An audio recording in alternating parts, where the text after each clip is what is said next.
Hello, this is Brian Shannon from Alpha Trends Blogspot. It is Tuesday, September 25th, 2007. The market's closed and the spiders finished with a loss of 18 cents. That's 0.12%. You can see that they did come down right near the open, right to the 10-day moving average, and found a little bit of support there. If you look intraday as well, what you'll see is that area became significant not only because it was a rising 10-day moving average, but if we take a look at the Fibonacci level from the Federal Reserve move right here, it came down to that 2/3 retracement level. And then also if we put on the pivot lines, you'll see that it came right down to the daily S2 level. That's this yellow line right here. Came right down to that level. So we had three things occurring at about that 150.75 area. And number one was it was a 61.8% retracement of this move right here that I'm just outlining right now.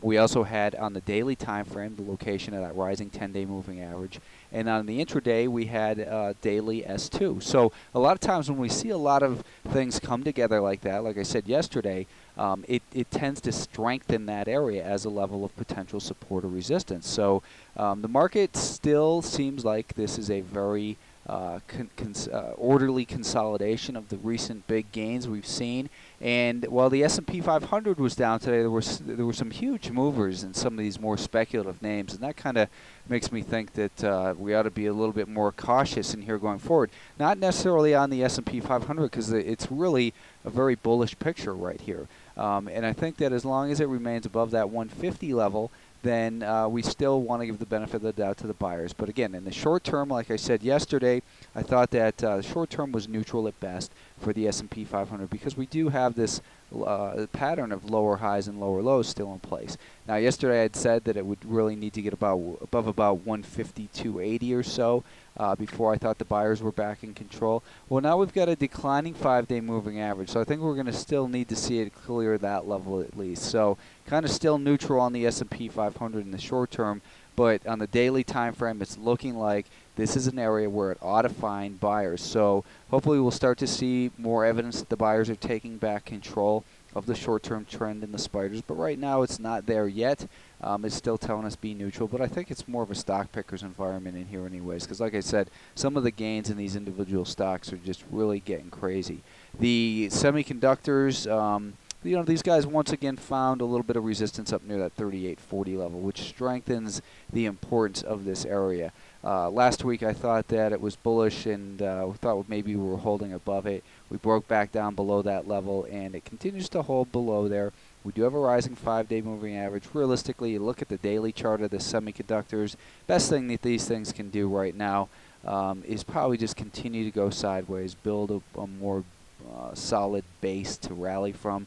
But the recovery does look like it's still taking place in here, and until we really see it maybe back above 39 or so, I think it's going to continue to be choppy trading. Hopefully this market's going to build another higher low to add to this little series of higher lows in here.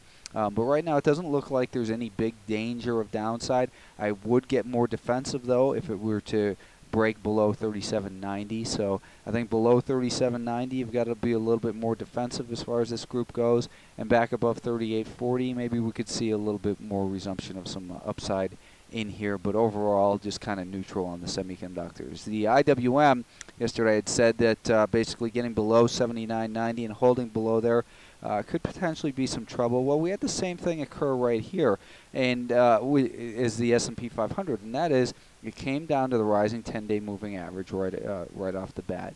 We also had, if we take a look at the Fibonacci level in here and take this retracement, it came down almost precisely to the 61. This move to here is almost precisely 61.8% of the move from the pre-Fed volatility right up till the high of that move. So that's still considered a normal, healthy pullback, and that gives us reason for encouragement. That's the level that I had mentioned yesterday was 79.30. So that 79.30 level, again, that was the level to watch because of the 61.8% retracement, as well as, look at this, same thing. S2. So on the S2 level, a lot of times people stop selling. Other groups of participants come in and start putting bids in. That kind of gives the market that self-fulfilling prophecy of finding support in that area. So although I said that 80 is the level in the 200-day moving average, a lot of times when the markets break below these widely watched levels, they do that and shake the weaker holders out, and then you see a quick recovery. Realistically, from an intermediate term standpoint, we've still got these lower highs and lower lows, so you ought to be continuing to treat it defensively. If you made purchases down near that level for those reasons, then they are good purchases. And I would say that this market really finds trouble below probably $79 a share on the IWM. So we're still kind of cautiously optimistic on the IWM right now. And let's take a look finally at the Qs. The Qs are where all the strength has been. And another new high, multiple year high, closing high in the Qs. The 10-minute time frame, I think these are the levels I put in yesterday. This is that 49.40 level, and then we had seen a little bit of support down here. That's where I thought that maybe a pullback would be contained by that 5-day moving average. We're still seeing a pattern of higher highs and higher lows in the Qs, and that's, you look at stocks like I don't know, I guess I wasn't watching it, but Google closing up near, I guess it's a new closing high in there again. Apple, same thing. So, these big momentum names are just killing the shorts right now. And if you're short, you're really feeling the pain. So, let's take a look at the stocks I had mentioned yesterday. But actually, let's go back to the Qs for a moment and take a look in here. You see, again, pattern of higher highs and higher lows. Looks like a little bit of support, maybe near 50.65. Below that, I would say 50.25. And as far as upside goes, it's anyone's guess, but just continue to keep those stops, manage your stops, manage your risk, and continue to milk this rally for all it's going to give you. It's starting to find, actually, the height of this pattern. What we were using was pretty conservative. The height of the inverted head and shoulders measured up to about 52 or so, 51.5, 52. So that could be where this market continues up towards. Let's see.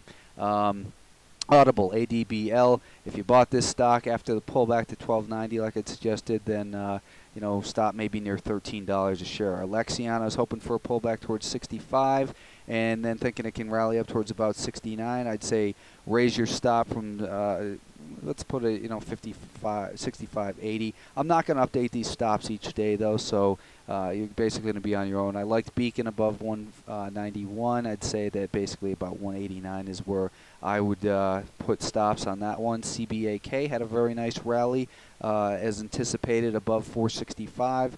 And again, anyone's guess where this could go. Stop you might want to put down where near about 485 or so. Falcon, FALC. This one got moving late in the day. I'd say stops probably below $12 a share. As far as the shorts go, CME, it didn't get below that 535, and it's just tough to sell stocks short in a bull market. You got to be looking for opportunities. So if the market does get weak, you want to have the weaker stocks to go to, like Avid. I would say stop maybe near break even in that one, and same thing goes for Grow as well.